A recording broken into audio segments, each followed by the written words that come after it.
and ready to go. We acknowledge the great one. Michael Wilbon is in our studio today, and we are thrilled for it. Jay Will up early with us. Schrager just raced here from Brooklyn.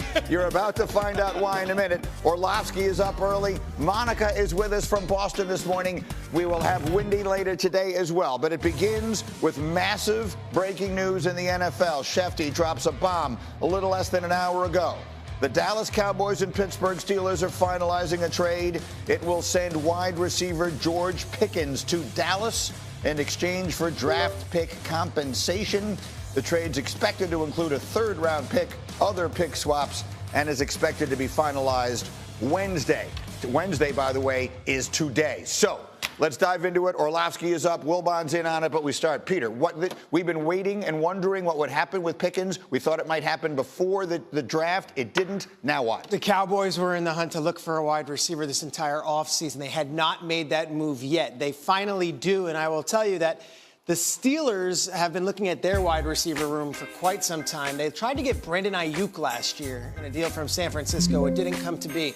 Instead, they traded a second-round pick for DK Metcalf and then gave him a $30 million a year contract. George Pickens entering the final year of his contract. And I would like to correct some people. Some people think that he is a diva or he's cantankerous. I talked to the Steelers folks. George Pickens is demonstrative on the field, but he is not an uncoachable player. In fact, he does have a great way about him in the locker room and is very well liked in Pittsburgh. For the Dallas side of this, they sat on an all draft. Everyone wondering, why are they not drafting a wide receiver? Why are they not drafting a running back? They took an offensive lineman. They get a player who I think is the best available prospect for a third-round pick, and then they can decide if they want to re-sign him or not. Well, listen, that's a good point. The contract piece of this is something, but if they had gotten a player the caliber of George Pickens in the third round, we would have been losing our minds on this set last Friday. And Orlovsky, we were talking about this a lot leading up to and during the draft. They need to address wide receiver. They need to do something there. The Cowboys I'm talking about now. Instead, and Jerry sort of hinted, I've got something up my sleeve, and it turns out he did. What do you make of this trade from the Dallas side first, Dan? Yeah, the move squarely puts the Cowboys as a playoff contending football team this coming season. I anticipate the Cowboys to be better than other people. And a couple months ago, Greeny, it was the Cowboys can be a playoff contender if two things happen. Number one, that Dak Prescott has to stay healthy. That hasn't been the case recently. And then two, they got to get a number two guy opposite CeeDee Lamb. George Pickens, in the chaos of the quarterback situation at Pittsburgh, averages like 15 yards a catch. So we're talking about adding that to a wide receiver opposite CeeDee Lamb that is going to get you about 100, 110 catches a season and push 1,500 plus yards. George Pickens, contract year, yes, he's not a perfect type of player, but his ability to go down the field and make plays with an offensive line that I think is going to be one of the better ones in the NFL to back into the season, this squarely puts the Cowboys back into we are a playoff contending football team. And then the other side of this, there is another name that I think has to get mentioned when it comes to this story. You've got, obviously, the Cowboys and Jerry Jones and Dak, and you've got George Pickens himself, and you've got DK Metcalf.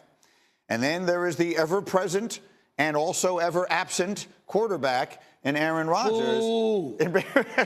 Michael is booing before we even get the question out. I know where it's coming. What are we doing here? Greeny and I have been talking about me being in New York on the way to Boston, by the way, for the night, for a few days. And I texted him, and I just said, I will come on as long as the name Aaron Rodgers cannot possibly come up. He got you. I get here 6:45 this morning, and Greeny says about this breaking news. So we will have to talk more about the most now. As great as he is, first ballot Hall of Fame, absolutely. There's no doubt about that. He has now become the most overrated and overstated quarterback in the league. Because last I checked, is he be 42 years old sometime? He will be this coming season, yes. And is it like 4 or 5 years since Aaron Rodgers was any damn good? Yes. And yet, people talk about him. Why don't we just go get John Elway out of mothballs? I mean, when people talk about Aaron Rodgers as if we're going to get the 2010 version. No, we're not.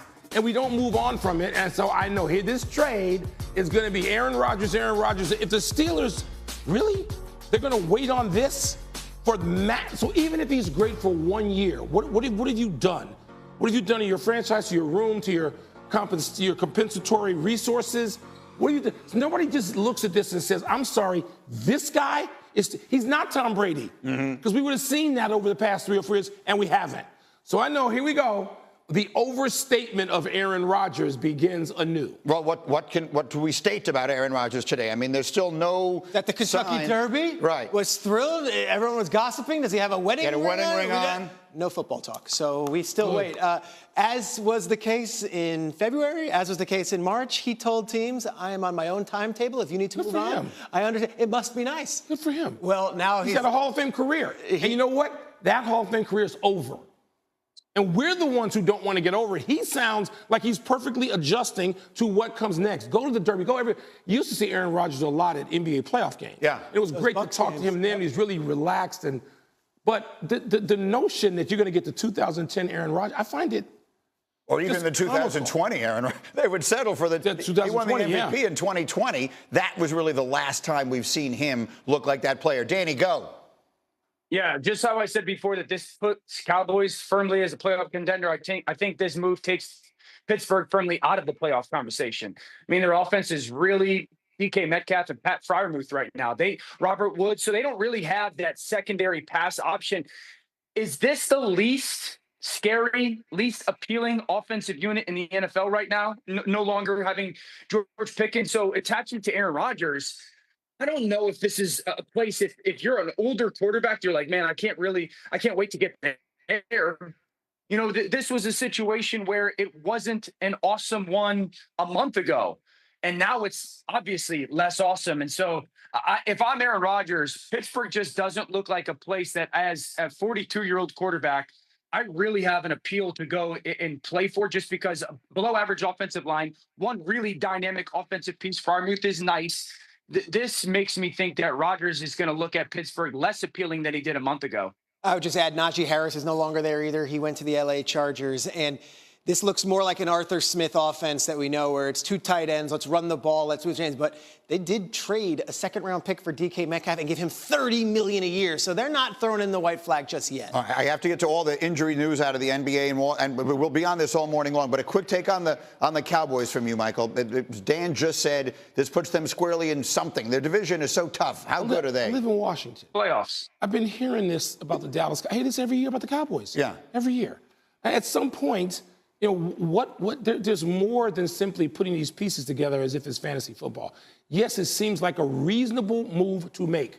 Am I suddenly going to vault the Cowboys with their star quarterback coming off yet another injury above all these other teams that seem to be much further along in this offseason process than the Cowboys? No, I'm not. I can wait. Okay. Let me leave that there for the moment. Much more football. We're putting this together on the fly. We're going to get Louis Riddick in here. We're going to get RC in here. But now we get to the NBA, where we had something terrific and something terrible happen last night, and they all happened in the same game. So it's the Warriors, the Timberwolves. It's game one of this second-round series. Going to pick this. Hello, xin chào tất cả các bạn đã đến với kênh YouTube của mình. Mình xin tự giới thiệu, mình là người sáng tạo nội dung trên nền tảng YouTube. Mình sáng tạo những video cắt dán. Đây là những sản phẩm cắt dán của mình.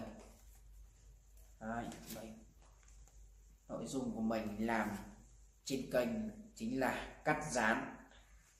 Và đây là những sản phẩm mình đã cắt dán mà mình vẫn còn lưu lại này. Đấy.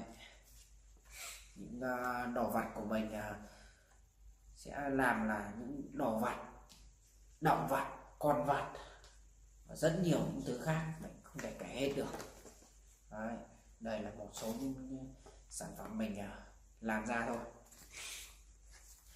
Và để tạo ra được những sản phẩm như thế này thì mình sẽ cần có những đồ dùng và dụng cụ như sau. Đây, trên tay của mình đang cầm đây là giấy thủ công nhé, giấy thủ công màu các bạn. Nó có rất nhiều những màu